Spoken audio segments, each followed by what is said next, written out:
चलिए बढ़ेंगे आगे। संकट काल में आइए आपको मिलवाते हैं एक ऐसे ब्लड डोनर क्लब के युवा ब्रिगेड से जो जिंदगी बचाने में जुटे हैं। संकट काल में जिंदगी बचाने वाला संदेश। किसी का दर्द मिल सके तो ले उधार। किसी की जिंदगी में मुस्कुराहट लाने वाला संदेश।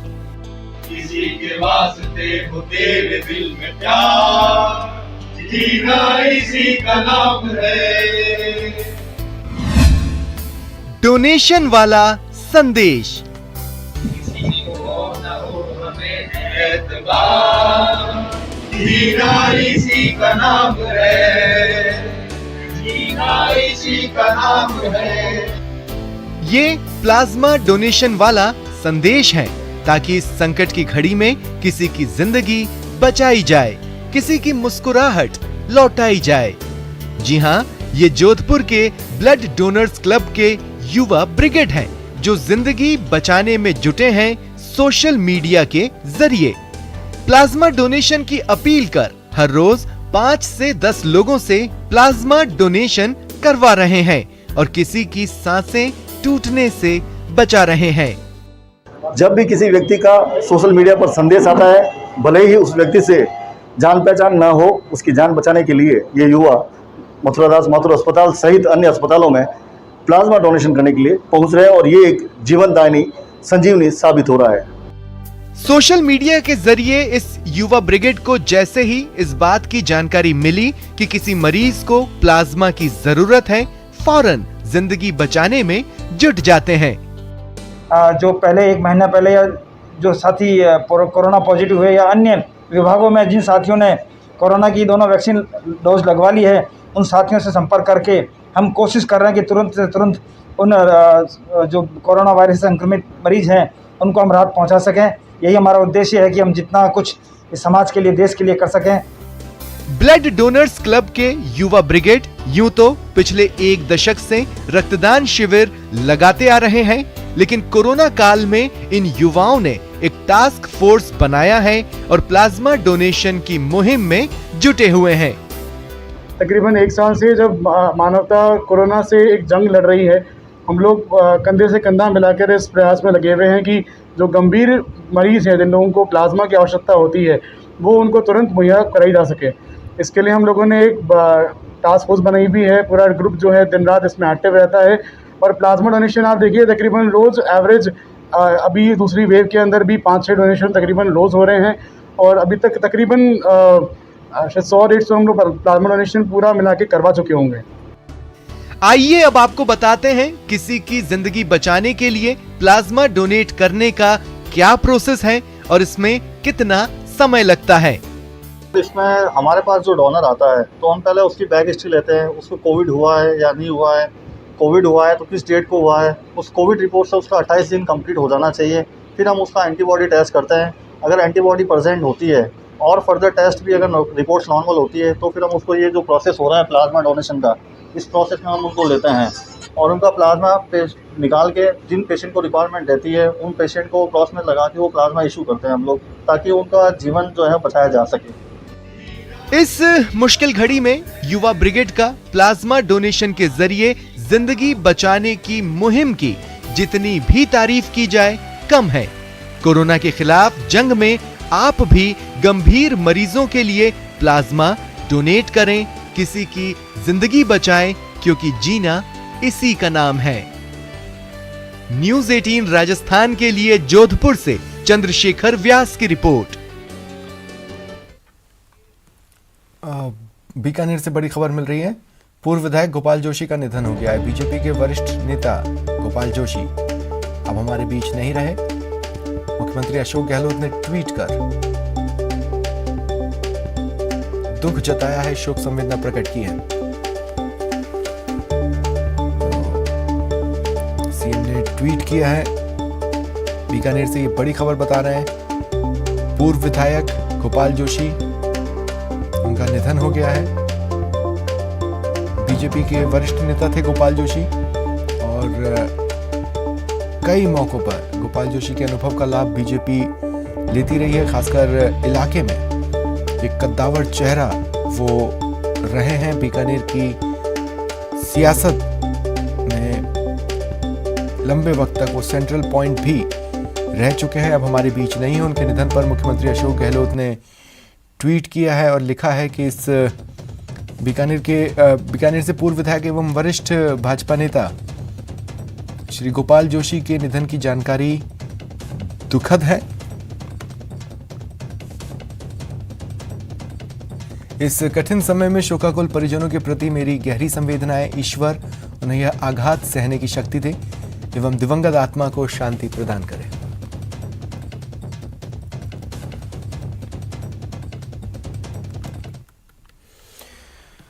बात कर लेते हैं बढ़ते कोरोना के खिलाफ छिड़ी जंग की, जिसे जीतने के लिए 1 मई से वैक्सीनेशन के नए फेज की शुरुआत होने जा रही है। आज से रजिस्ट्रेशन भी शुरू हो गया है, साथ ही फिर कभी ऑक्सीजन की कमी ना हो इसके प्रयास भी तेज कर दिए गए।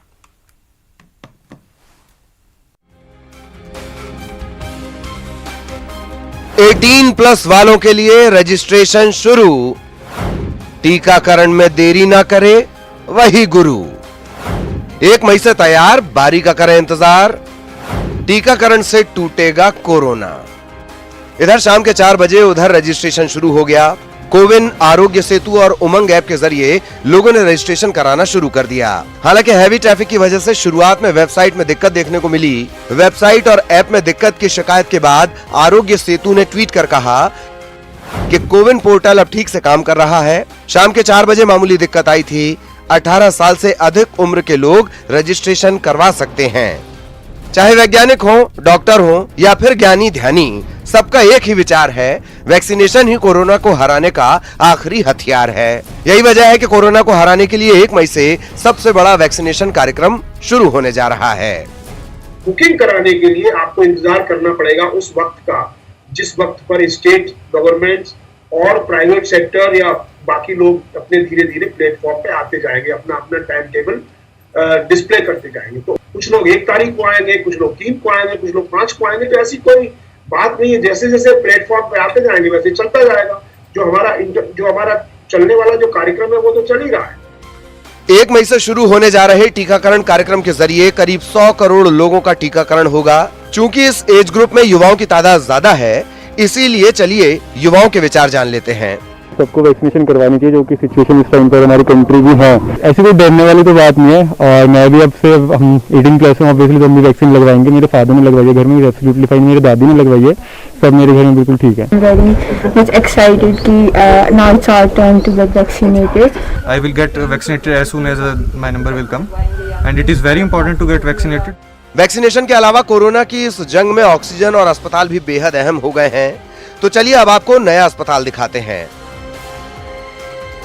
ये ट्रेन नहीं, हॉस्पिटल है, जिसे ट्रेन की बोगियों के भीतर रेलवे की तरफ से तैयार किया गया है। इसमें कोरोना मरीजों का इलाज होगा। देखिए कैसे इसकी साफ सफाई करके इसे मरीजों के मुफीद बना दिया गया है, ताकि जरूरी राज्यों में इसे भेजकर जरूरतमंदों की मदद की जा सके। Around 4,000 retrofitted COVID care coaches have been arranged by Indian Railways, Ministry of Railways, जिनमें करीब 64,000 बेड्स जो है रेडी स्टेट में अवेलेबल हैं for the help of the states. अस्पताल के बाद बात ऑक्सीजन की। देश में कोरोना वायरस पीड़ितों को हो रही ऑक्सीजन की किल्लत से छुटकारा दिलाने के लिए DRDO अगले 3 महीने में 500 ऑक्सीजन प्लांट बनाने का फैसला कर चुका है। ये ऑक्सीजन प्लांट स्वदेशी तेजस तकनीक से बनेंगे, जिसके जरिए पूरे देश में ऑक्सीजन की सप्लाई की जाएगी। देश के रक्षा मंत्री राजनाथ सिंह ने ट्वीट कर जानकारी दी है कि DRDO आने वाले 3 महीनों में देश भर में 500 ऑक्सीजन प्लांट लगाने जा रहा है। इसके लिए पैसा PM केयर फंड से दिया जाएगा।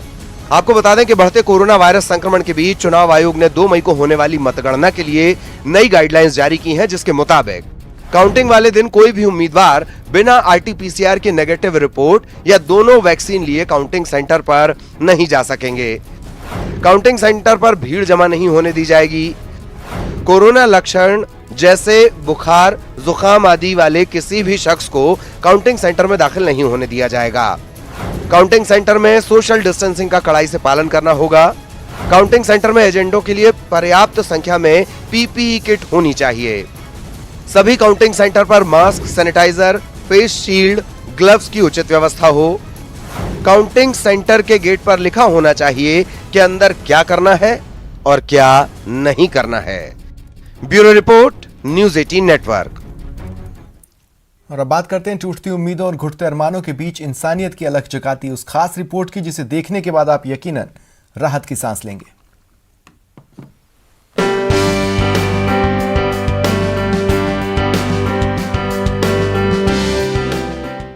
कोरोना के खिलाफ छिड़ी इंसानियत की जंग सिस्टम अकेले नहीं लड़ सकता, इसमें सबकी सहभागिता की जरूरत है। तभी इस मुश्किल वक्त में सत्संग परिसर और वृद्धाश्रम का नया रूप देखने को मिल रहा है, वैसा रूप जो अब तक अनदेखा था, अनसुना था। चीख पुकार और हाहाकार के बीच, कोरोना मरीजों की बेड की किल्लत के बीच, यह तस्वीर सुकून देने वाली है, आश्वस्त करने वाली है। राजधानी जयपुर के सबसे बड़े समाजसेवी संस्था राधा स्वामी सत्संग व्यास परिसर अस्थायी कोरोना केयर सेंटर में तब्दील हो चुका है। शहर से दूर, प्रदूषण से मुक्त, शांत माहौल में कोरोना मरीज सेहत प्राप्त कर रहे हैं। 500 बेड का कोविड केयर सेंटर 26 अप्रैल से हुआ शुरू। दवाई के साथ योग और भजनों का मिल रहा डोज। यहाँ इलाज के साथ मरीजों को आयुर्वेद विभाग की ओर से योगा और मेडिटेशन कराया जा रहा है।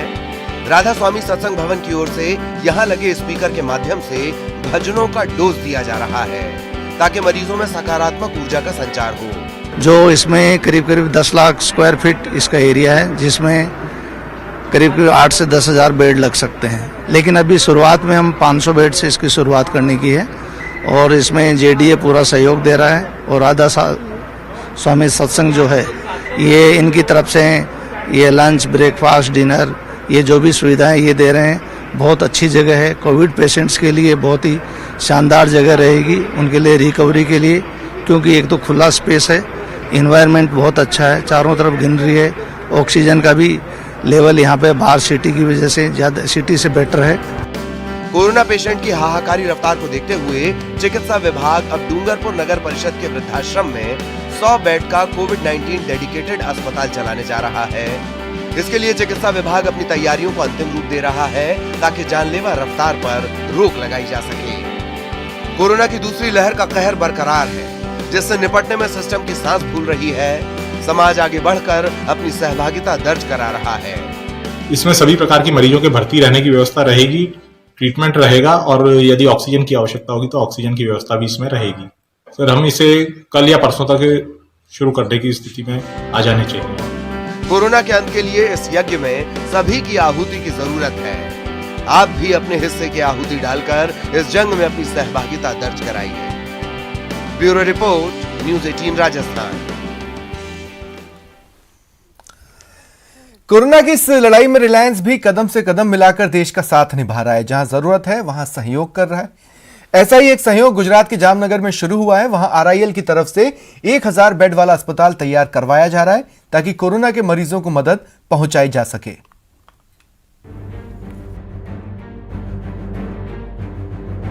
हाहाकार मचा है।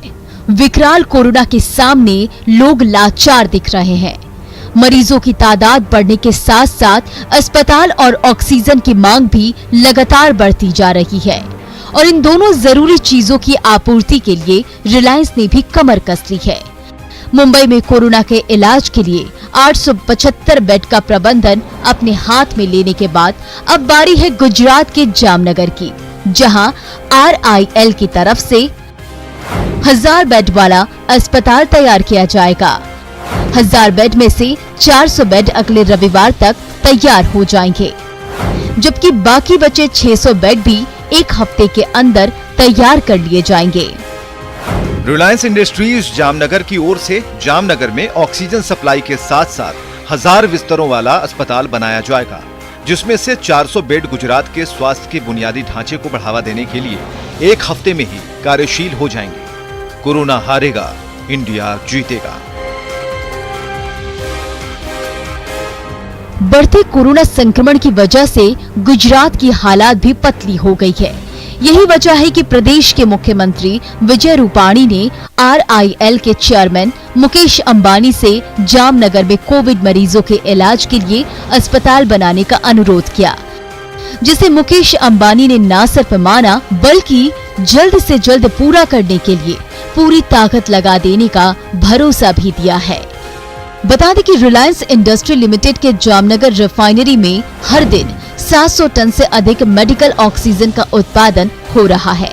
ये ऑक्सीजन कोविड-19 से प्रभावित राज्यों को मुफ्त में दी जा रही है, लेकिन अब ऑक्सीजन के उत्पादन में और तेजी लाने के प्रयास जारी है और जल्द ही यहाँ के हर दिन 1000 टन से अधिक मेडिकल ऑक्सीजन का उत्पादन करने का लक्ष्य रखा गया है। देश अभी बेहद मुश्किल वक्त से गुजर रहा है। कोरोना के खिलाफ छिड़ी इस जंग में हर कोई अपनी तरफ से कोशिश कर रहा है। इस लड़ाई में रिलायंस भी देश के साथ खड़ा है ताकि देश को जिताया जा सके। Bureau report, news 18 network. और अब मुझे दें इजाजत। नमस्कार।